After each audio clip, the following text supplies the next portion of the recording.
வைக்கோல் ஏழைகளின் தூசியிலிருந்து அவர் தூக்கி நிறுத்துகின்றார். வறியவரை குப்பை மேட்டிலிருந்து கை தூக்கி விடுகின்றார் என்று திருப்பாடல் 113:7 கூறப்பட்டுள்ளது. நாம் நெற்கதிர்களை மட்டும் பயன்படுத்திவிட்டு வைக்கோலை பயனற்றதாக தூக்கி எறிவது போல் ஏழைகள் பணக்காரர்களால் புறக்கணிக்கப்படுகின்றார்கள். ஆனால் நம் மீட்பர் இப்படிப்பட்டவர்களை பஞ்சமித்தையில் பிறக்கவில்லை. நம்மால் புறக்கணிக்கப்பட்ட வைக்கோலையே தான் பிறப்பதற்கு மெத்தையாக தேர்ந்தெடுத்தார். எனவே அவர் குடிலில் மட்டும் பிறக்காது நம் உள்ளத்தில் பிறக்க நம் இதய வாசலை திறந்து வைப்போமா?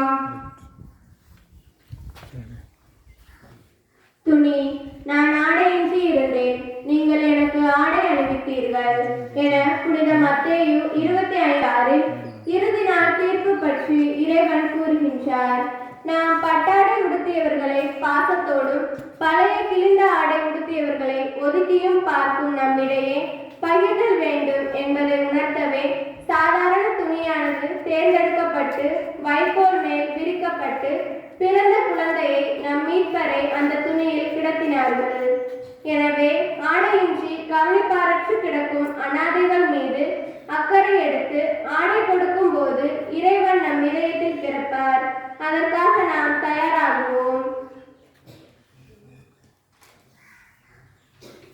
இடையர்கள் மனிதர் முகத்தை பார்க்கின்றனர், ஆண்டவரோ அகத்தை பார்க்கின்றார் என்று 1 சாமுவேல் 16:7 கூறியபடி குடும்பத்தாரால் பிறரால் ஒடுக்கப்பட்டு ஆடு மேய்க்கும் தாவீதை இஸ்ரேலின் அரசனாக இறைவன் சாமுவேல் மூலம் தேர்ந்தெடுத்தார்.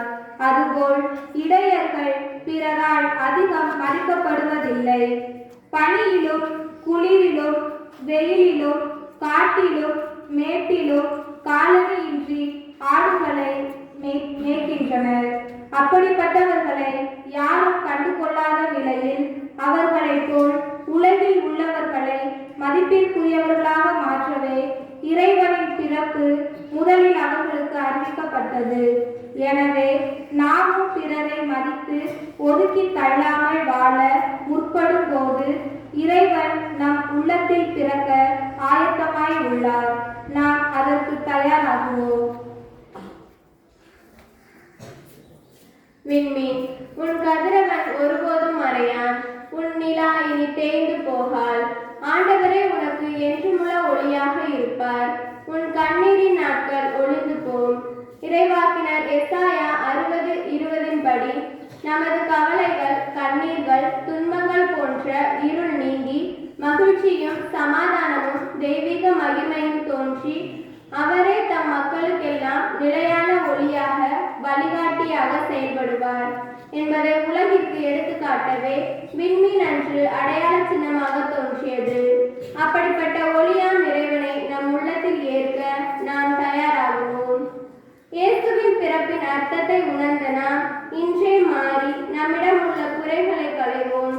அவரை ஏற்க ஆயத்தமாகி இப்பொழுது வாசிக்கப்படும் இறைவார்த்தைக்கு செவிமடுப்போம். புனித லூக்கா நற்செய்தி அதிகாரம் 3 உயிருள்ள வார்த்தைகள் 4-6 வரை.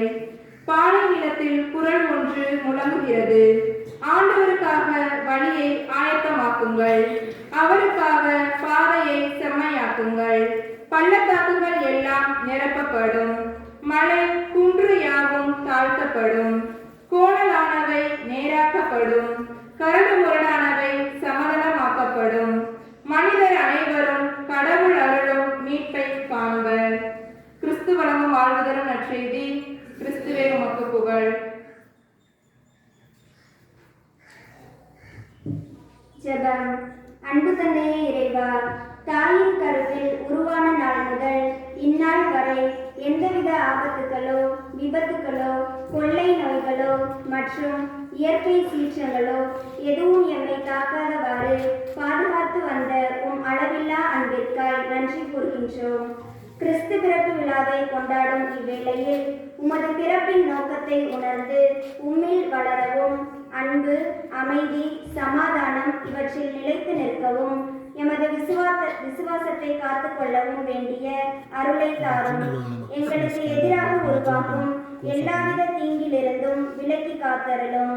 எங்களிடம் உள்ள எதிர்மறையான எண்ணங்கள், கோபம், பொறாமை, எரிச்சல் போன்ற எல்லாவித பாவங்களையும் விலக்கி வரவிருக்கும் புதிய ஆண்டில் உம்மை போல் வாழ வேண்டிய அருளை பொழிந்து புது படைப்பாக மாற்றியருளும்.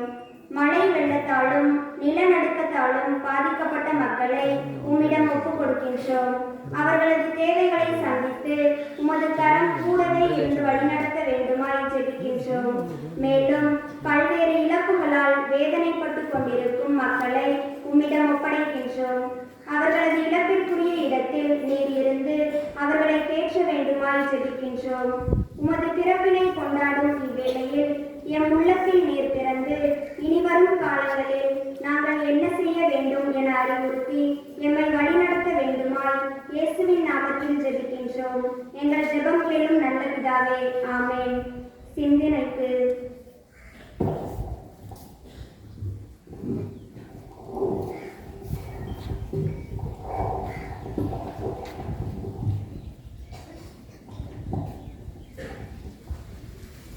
இந்த நிலையில் நாம் இருந்தாலும் நம்மை வெறுக்காதவர் இயேசு ஒருவரே, நம் தேவன் நடுவரே. எந்த நிலையில் நாம் இருந்தாலும் நம்மை வெறுக்காதவர் இயேசு ஒருவரே, நம் தேவன் நடுவரே. நோயாளியாய் நாம் இருந்தால் பலர் வெறுப்பார்கள். நோயாளியாய் நாம் இருந்தால் பலர் வெறுப்பார்கள். நம் நோய்களையே சொல்லி சொல்லி நோக வைப்பார்கள்.